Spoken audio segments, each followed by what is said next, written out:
She was working as a waitress in a cocktail bar. Don't stop me, 'cause I'm having a good time. Having a good time. Superstar leaning for the sky like a diver.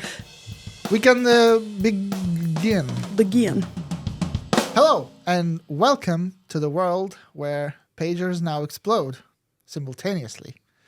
This is the Cybernews weekly podcast, and today we talk about how pagers, remember those actually, simultaneously exploded across Lebanon and parts of Syria. We have also analyzed dangerous permissions on top Android apps and why you really have to be extra attentive to all these little details. And finally, we discuss a brilliant internal onboarding document that reveals how MrBeast builds and manages his YouTube empire.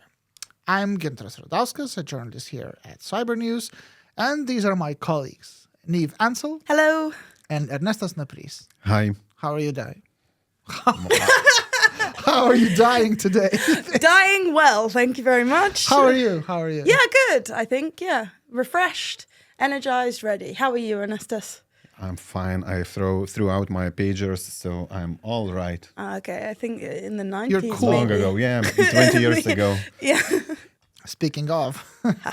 So yeah, our first topic of discussion today is Tuesday's incident in Lebanon, where apparently thousands of members of Hezbollah, let's call them a militant political group in the country, were injured, and at least 11 were killed when the encrypted low-tech pagers they always have with them exploded simultaneously on Tuesday at 3:30 p.m. to be precise. Well, actually, they were detonated remotely, and that's what actually makes this incident truly worthy of a Netflix special, so I to wonder speak. why 3:30. Maybe No idea. Maybe that was a convenient time. Maybe that's when they're all out shopping. they're all or doing something together. No idea, and we cannot possibly know that. So. No, but it's just an interesting time, 3:30. Maybe it's just a good number. No one has claimed responsibility for this incident. Most are speculating this was an Israeli operation executed by the Mossad, its spy agency. And we're here not to talk about politics, really. We are here to discuss the cyber angle of this incident and whether it was a cyber attack or was it something else. And I can say now, after doing my little research, remote research, so to speak, that it wasn't a cyber attack, even though these were technical devices. But Well, it had some elements of it because it's still software and remote control. Yeah. Yeah, exactly. You kind of have to activate the heating of the device and then beeping of the device and then explosion of the device.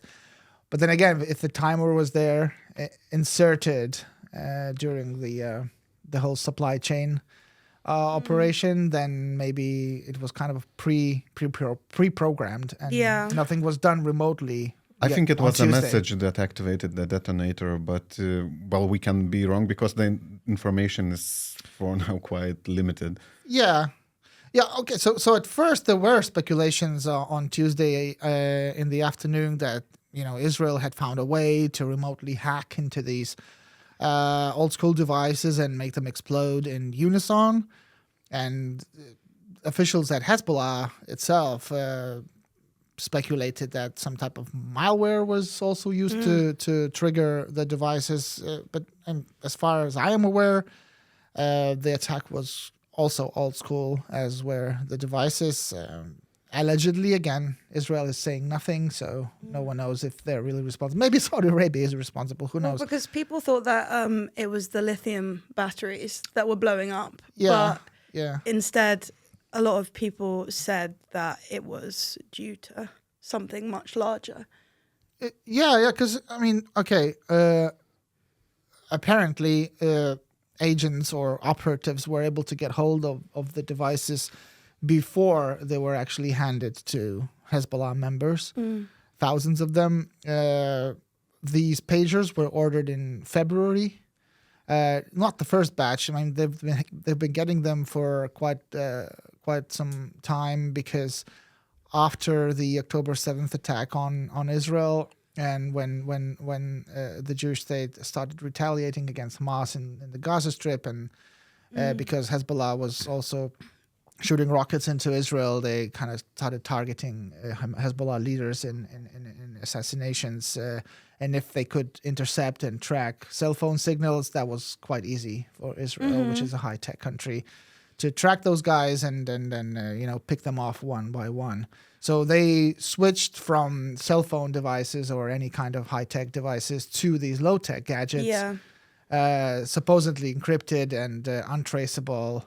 But like I said, but if you know where they're made, exactly, then, or if you exactly. If you know the company that is making them, or if you know the factory or the warehouse where those gadgets are going to be, you can maybe just switch them and get the explosive ones to Lebanon, and that's what probably happened, I guess. But the idea that it was kind of hacked on Tuesday or before, but then triggered remotely, probably, yeah. But I mean, it's not only batteries that explode this way. I mean, batteries explode. All batteries, AAA batteries explode. They can be made to explode, but not it wasn't very powerful, but it was powerful to kill some of those people. Enough, yeah. And maim or castrate really is some others. Blind like 500 people. Yeah, so I guess it was a battery plus some explosive it must ounces, have just been couple of explosive. ounces of explosives inserted next to batteries, and that's what kind of made them so.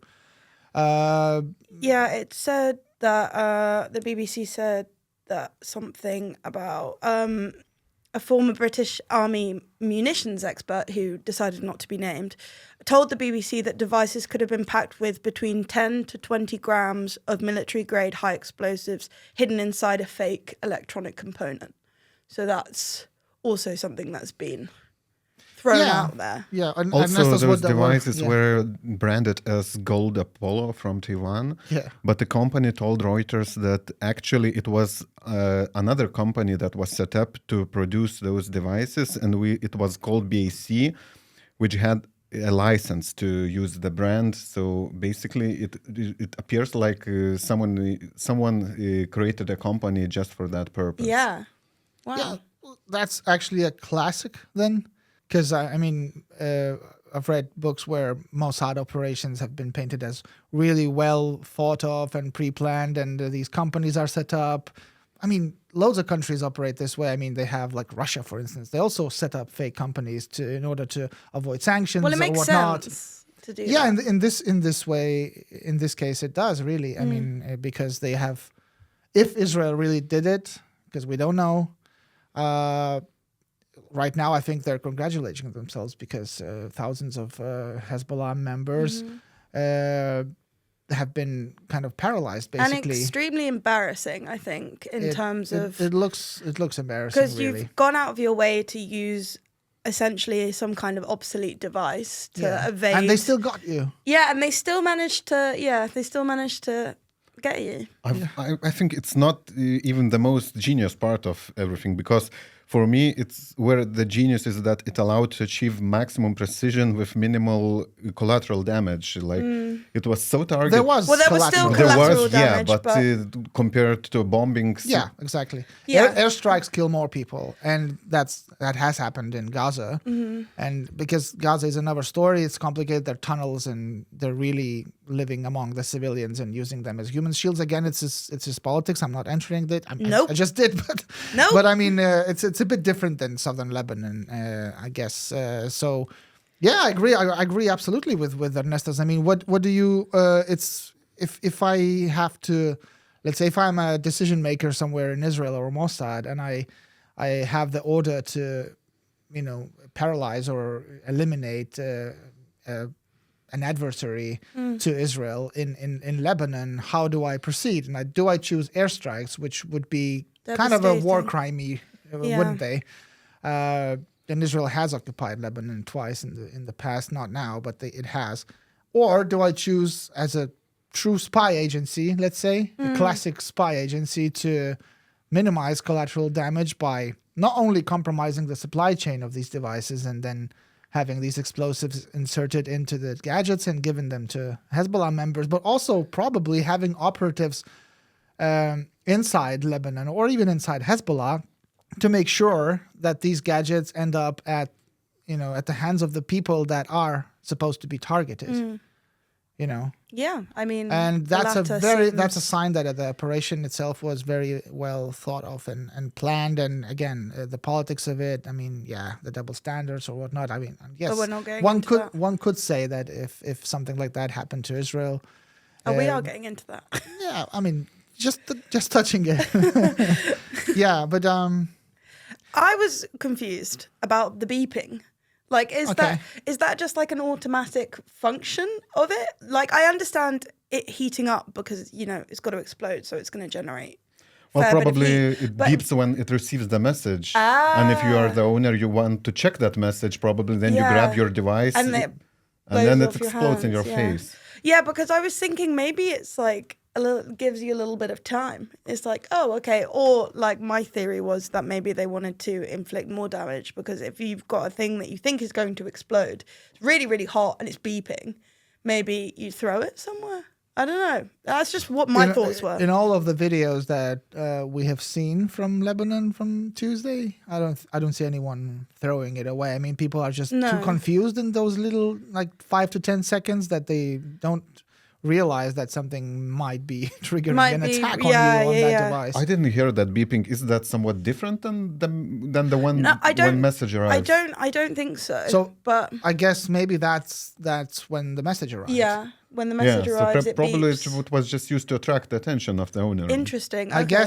guess if I, in a very, very amateurish way, try to imagine how these 10 seconds or 15 seconds. I think it was a few seconds. Yeah, but I mean, what happens first? Heating of the device so that the owner feels the device heating your leg or your hand or whatnot, picks it up, then the message arrives, it beeps, and then it explodes. Something like that, right? Does anybody know what the message said? No. No. That would be interesting. Well, supposedly it was designed to make people think that it was coming from the Hezbollah leadership. Ah, right, okay. So maybe that's why the intention was for the people to pick those pagers up and read them, and then maybe have them closer to their faces. No, I don't know. wonder people got blinded then. That makes total sense. Yeah, My yeah. theory is far-fetched. So. Yeah, but we cannot really call it a proper cyber attack, can we? Well, you had to tamper with the software of the device for sure, because the whole device is like a replica, cloned one from the real, but it's remade. I think it's still real, but the it explosives has were the inserted. functionality and it's remotely controlled. But it's probably like a supply chain attack, not. Yeah. Because I mean, these pagers, I looked them up. I mean, they cannot capture sound. They don't have cameras or anything. Yeah. Like they're extremely low tech. In theory, they present less of a risk than phones when it comes to surveillance or of movements and meetings and tracking people. I mean, that was in a way that was also the supply chain operation was done in the hope that these explosives will not be detected first of all by the Hezbollah, and also that they're just gonna work. The explosives are gonna work, and that's it. And in a way that also, I mean, is it really responsible or not? I mean, you don't know where these devices are ending up. Well, yeah. Maybe you left it at home and then your whole house blows up and the people inside it. Yeah, or well, something who like knows? that. I mean, I'm pretty sure there's- Hezbollah will not share all the information about all the incidents because they want to save a little bit of face. Yeah, and I mean, it's obviously is irresponsible. Like if we're talking about blowing people up just on that level, it's not massively responsible action, but in this It's not like context, 3,000 people were blown up. no, I know, but people were still blown up. So I guess whether or not we say it's responsible or not is a bit of a moot point because it's kind of not responsible. I guess at all. we But we can't go into this realm. Yes, but we have to realize Sorry. this is what adversarial sides do. I mean, some of some them form kill of hybrid children in warfare. Israel by rockets. Some of them send explosives to gadgets which explode in their hands. Yeah, Because we cannot say that this is like a one-sided issue. we also Like, can't say Israel this is doing that. responsible or irresponsible. I think, personally. Yeah. It kind of blurs the lines between the cyber warfare and like physical warfare and any kind. It's those Yeah. kind of hybrid attacks. Yeah, like you Yeah, combine everything to achieve some new results. But what worries me is the Pandora box that's being opened, because now many other countries can consider similar tactics to do, like, will you feel safe when you buy over-the-counter device somewhere? What Or will- second-hand device or something like that. or even Like, the new device, like those Yeah. were. So You also, will have to check the supply chain. you have to stops, disassemble basically. probably the device to check it yourself if everything is all right well, with yeah, it. and risk being blown up. Whilst checking Well, it. it's checking, yeah. Or maybe our own device is already mined and just waiting for a command in case. Oh, you never know. Yeah, exactly. My question this morning was, what else does Israel have in store? Because we don't know. It's probably just the tip of an iceberg. Yeah, surely. Yeah, Mossad is justifiably legendary for their ideas of how to reach their targets and missions. But also, what tech did the Hezbollah guys use now? Oh, sorry? What tech do they use now? Can they use anything? Is there Pegasus? I don't know. like I don't know. It's just you've exhausted all your options. Maybe if you were relying on pages which are so old to do your bidding, They then can turn to the next pager. Yeah, but in a See. way, that's been done. That's it. I mean, I think maybe that's a one-off, and from now on, again, pagers are off limits for using. For maybe pigeons will now work because you cannot. exploding pigeons. Well, we can actually insert explosives into pigeons as well. Right? So, Oh, geez. Okay. because Maybe. in Russia, for instance, due to fears of foreign interceptions of communications, the Kremlin, the president's administration, everyone of power, they do everything on paper now. Yeah. For years now. I've read like 10 years ago or 15 years ago, basically when Putin entered into power and shown his true face, basically they decided to just rely on paper so that their secrets remain their secrets. And that's probably the way to go, I guess. I don't know. Because if you can intercept, and you definitely can intercept communications on cell phones and laptops or whatnot, and then you can explode pagers, what else is there? Lots. Pigeons, paper, Oh, yeah. Pigeons, paper, human couriers, I guess. I don't know.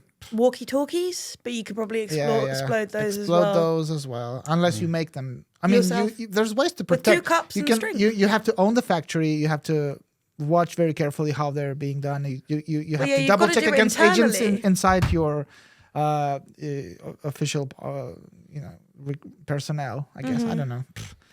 It's pretty weird.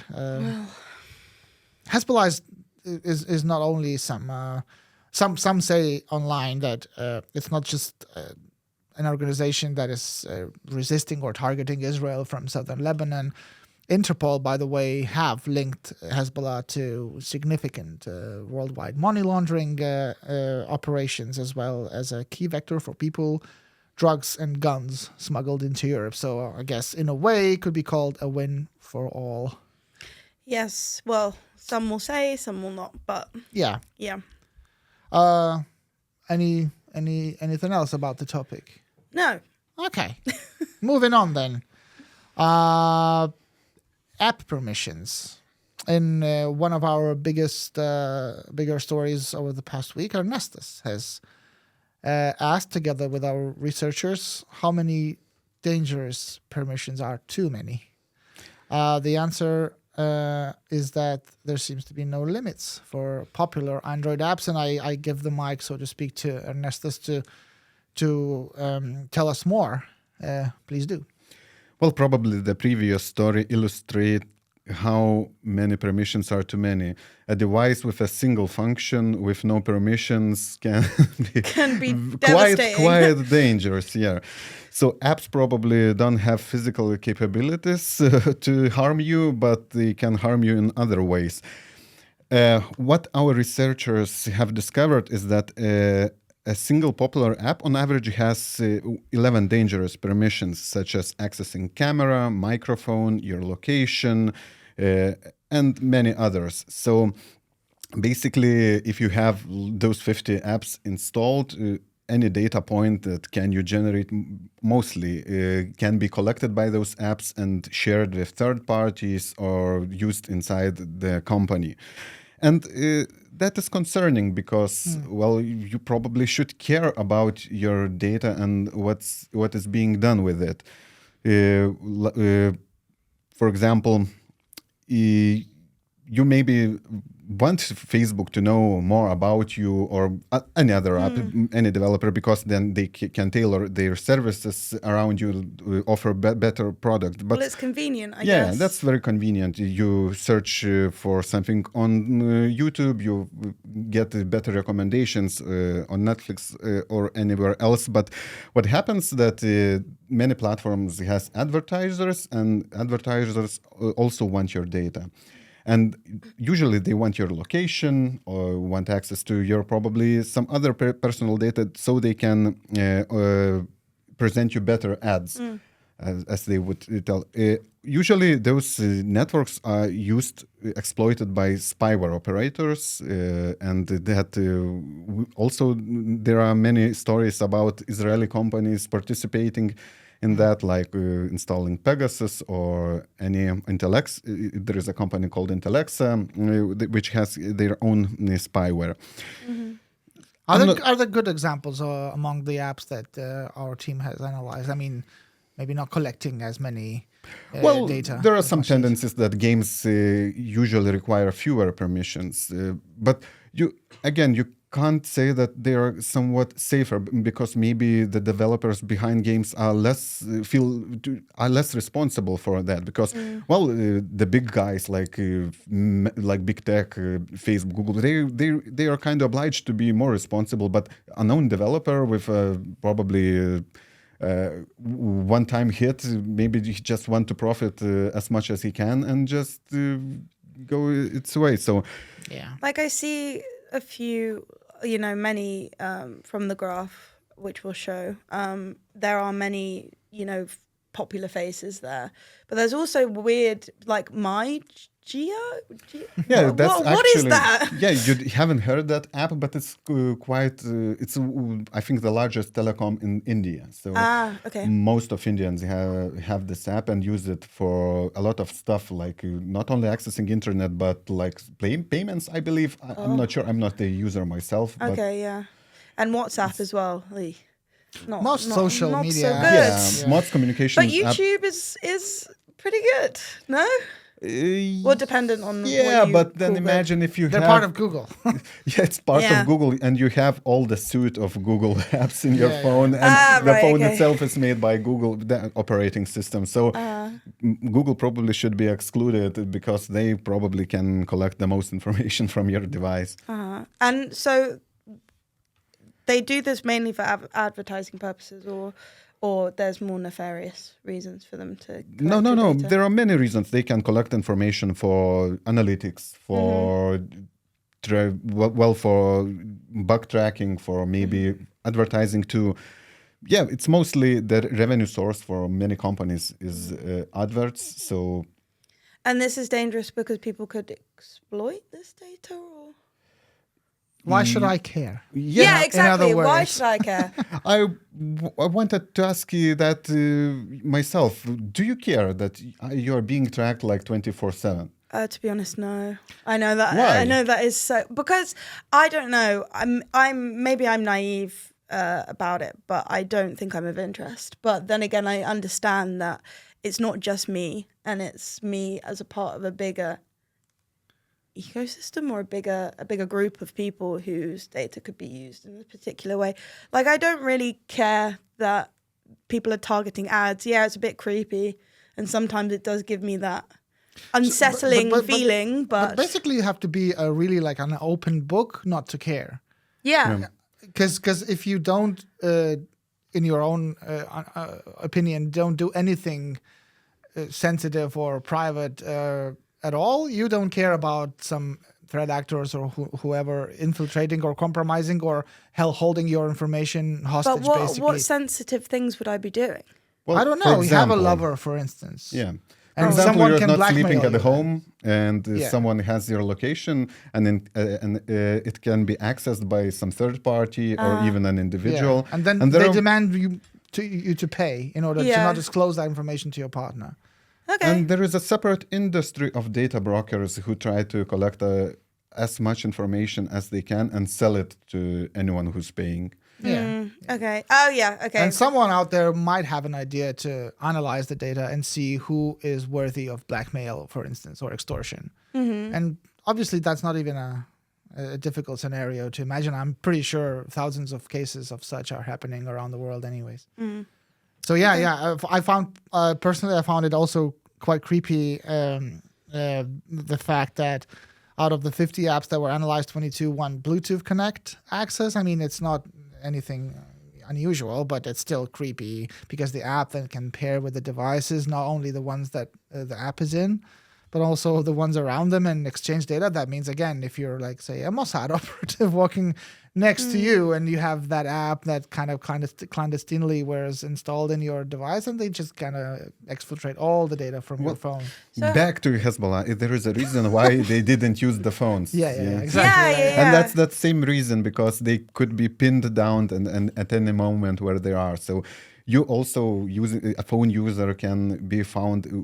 What are your routines? Where you go? Where you stay? What maybe access your camera, your recordings, your communications, your files. So yeah. In other words, I would even just have this idea: if you have nefarious motives and intentions, and you do not want to be tracked or charged or accused or I don't know, by law enforcement of whoever country. You just have to live in a stone age then. Well, yeah, that's what I'm thinking, because how do you avoid this? You can't. If you want to be on the internet, But or if you want to be...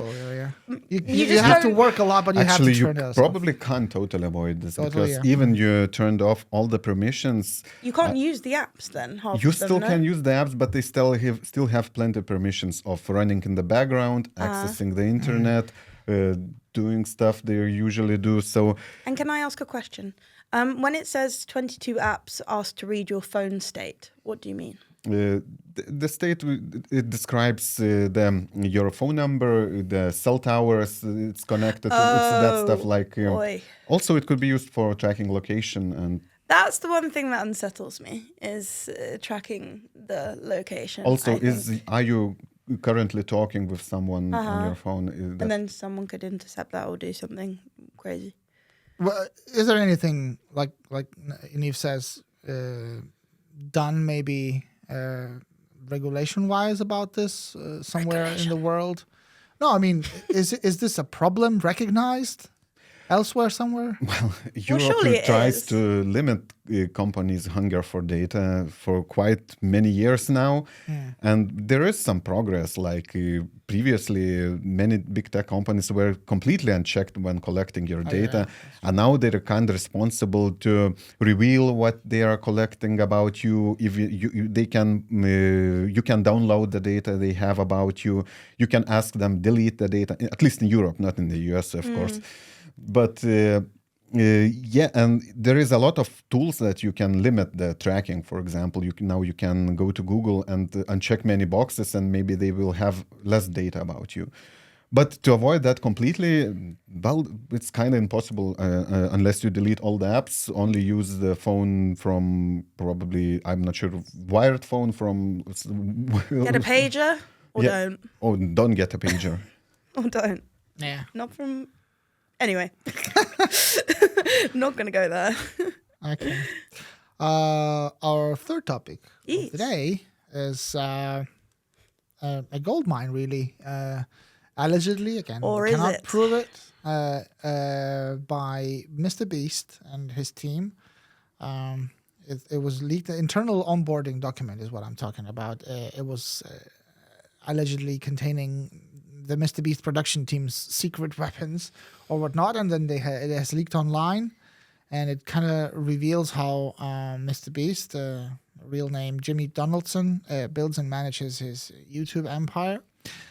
For those not in the know, MrBeast is the most popular YouTuber out there. Yeah. 315 million subscribers. And the PDF is called "How to Succeed in MrBeast Production." Presumably, it's given for reading for all new members of the team, I guess, incomers. I have an issue with that title because I feel like shouldn't it be "How to Succeed in MrBeast Productions"? I think he thought about it for 5 seconds because he doesn't really have time, I guess. And also, whole the document does is not look written. very formal. No, there's lots of misspellings and stuff Yeah, like that. so it's just, well, it's internal, anyways. I mean, it's not like Well, not anymore. yes.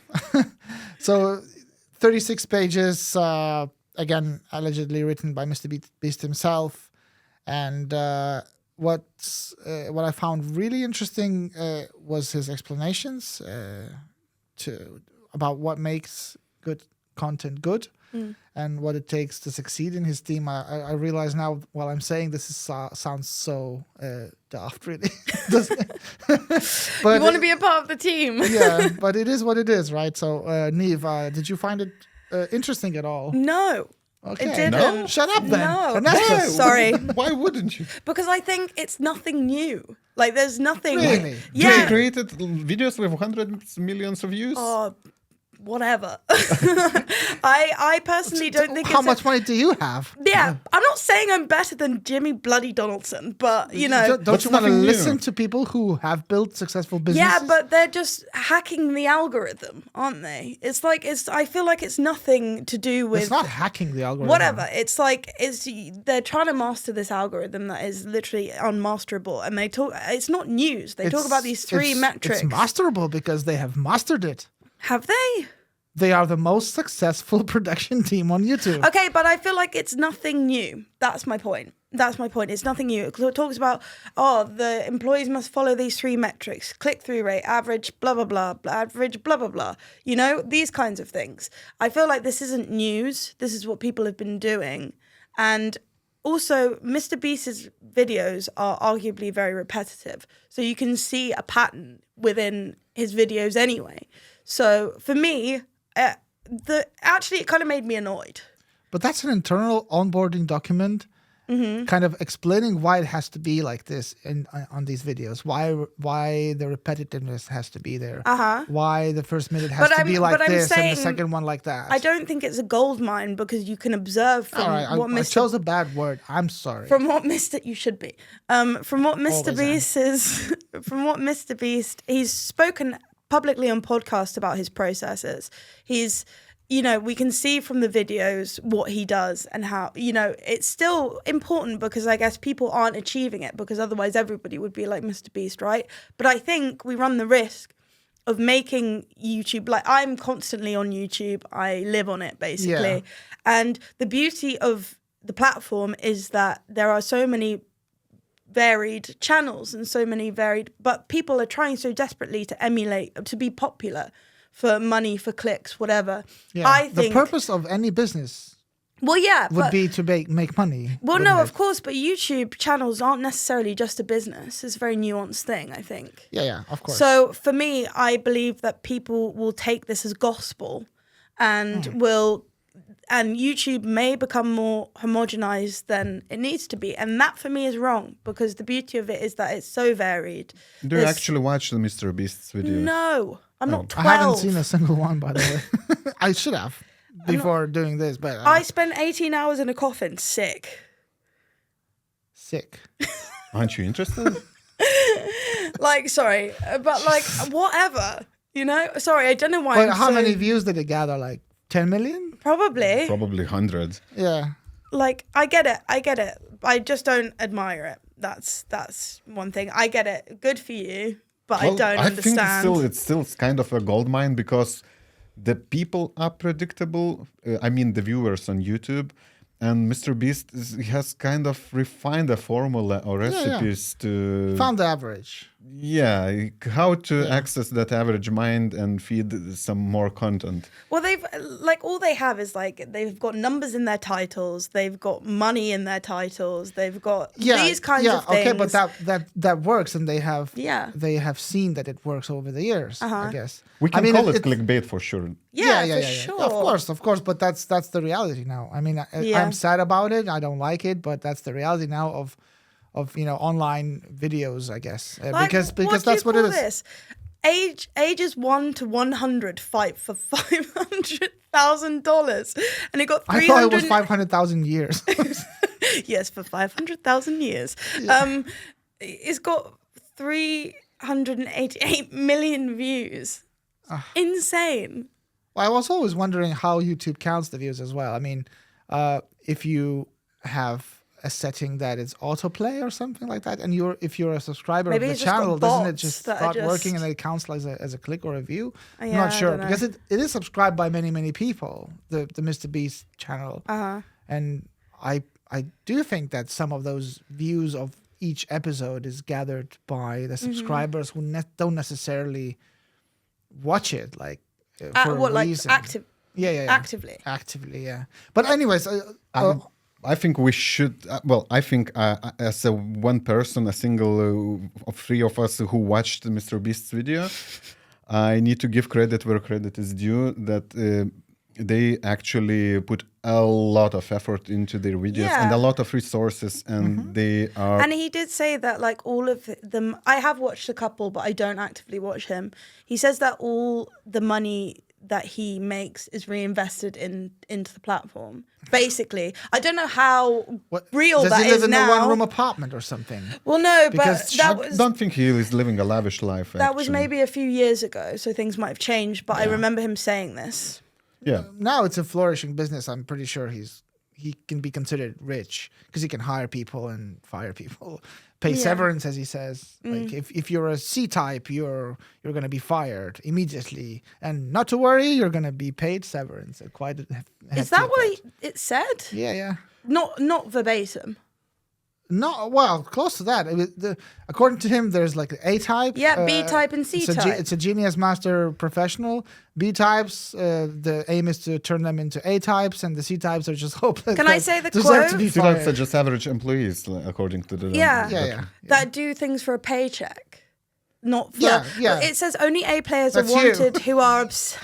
You need to I'm be kidding, I'm obsessed to be an A player. Jesus, don't at me. Only A players are wanted who are obsessive, learn from mistakes, coachable, intelligent, don't make excuses, believe in YouTube, see the value of this company, and are the best in the goddamn world at their job. Obviously. Who doesn't want that? That's why I'm saying that. We're not reinventing the wheel here. People Oh, he does. and what they are. Whatever. So you didn't find anything useful to your own work in that document? Yeah, don't be a C player. That's all I did, but it's still irritating. Yeah, but I actually did find it interesting and useful, if it's true, when he's writing about how he seems really invested into his business. Like, I mean, we talked about this before, and if he really spent 5 years locked in a room studying virality on YouTube and how YouTube works and made it work, that means that he's really smart to have done that. I mean, and because, he seems to know now what makes these videos click and work so well. On the other hand, and I have to say that the way YouTube works now and MrBeast works now with these headlines and titles and thumbnails, which are really clickbaity, and I spend 50 hours in ketchup, or I spend 15 days or hours sick in a coffin. Yeah. I mean, it's absolute bloody nonsense, isn't it? But this is what children as a want to title, as a watch. book lover, I'm just disgusted at this. But this that's- works. And, whatever title of the YouTube video is now, it has to be like shocking and original, like in a way that it's shouting at you. Well, and yeah. that's what I think made a lot of online discourse a shouting match. Because you shout that you like this, and I will shout back at you that I like this instead. So, you. And Well, yeah, and, we all just got so heated. Well, I did yeah, anyway. it's very opinionated now, and it's thanks to the reality of the algorithm, I guess. Well, I guess it's because none of us can, unless... If you're like me and you've spent most of your life online... Thankfully, I'm not. Good for you. Then I'm not Gen it's very Z. difficult. Oh, I thought we could make it through, make it through one podcast without that. No, I was saying, but I forgot because I was rudely interrupted.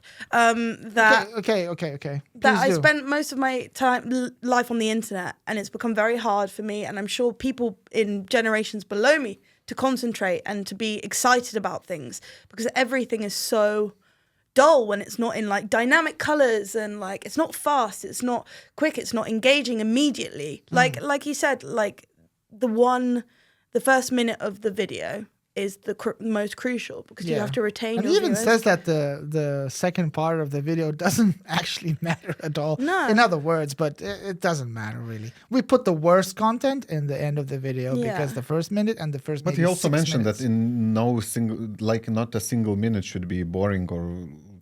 So that's Yeah, contradictory but that's what then. he says to his team. Like this is an internal document to his team. He doesn't want them to think that it doesn't matter, but it actually doesn't. Also, my beef with And Mr. we're talking Beast, about this in the second part of the video too. Yeah, so so, good luck haha. for us. is that he talks about these A players. Yeah. And then allegedly he's been hiring some pretty weird people. There's at least 2 cases of people allegedly or not.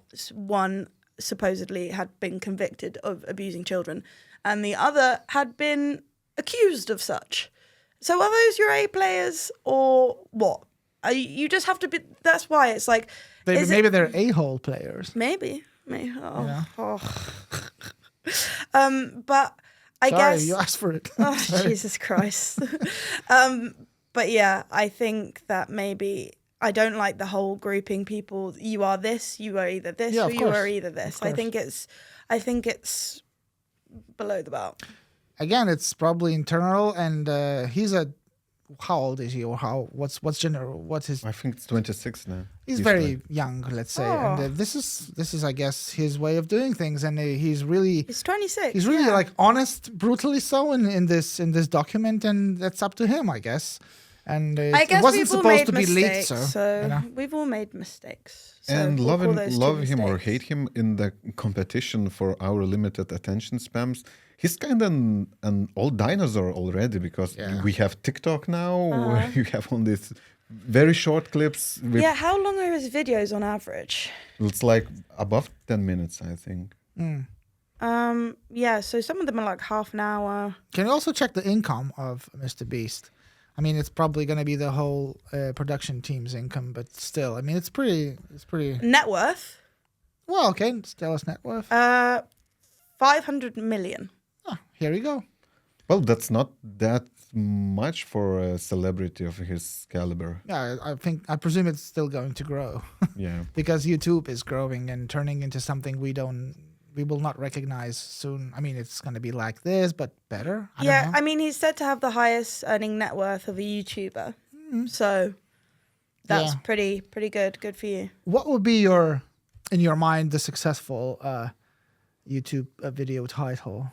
If you, What for this? If you had to choose for how this, to... for this. Let's do for this segment. What would you call it in order to be a hit? You've put me on the spot. I spent 1 hour in the studio and I survived. I spent 1 hour hour in the is studio not a and I lot. didn't want to die. I spent 20. I got given $0. I spent 20 hours in a podcast studio. I didn't say a word. Let's do that. What an amazing podcast episode. But we have to kind of Oh, can we address speed it something? up. Yeah. We're not AI generated. Yeah. Can we address there was a that comment. quickly? Yeah, we're not. Yeah, there was a Maybe. comment that was very convinced that we are AI generated and that, But we're the fabricated. person Aren't also we? said that I'm if real. we are AI Well, you generated, are. that's a good job done. if only. yeah. All right. Neve, Ernestus, and me, Ginterus, we're saying ta-da to you today and here, and see you next week. Bye-bye.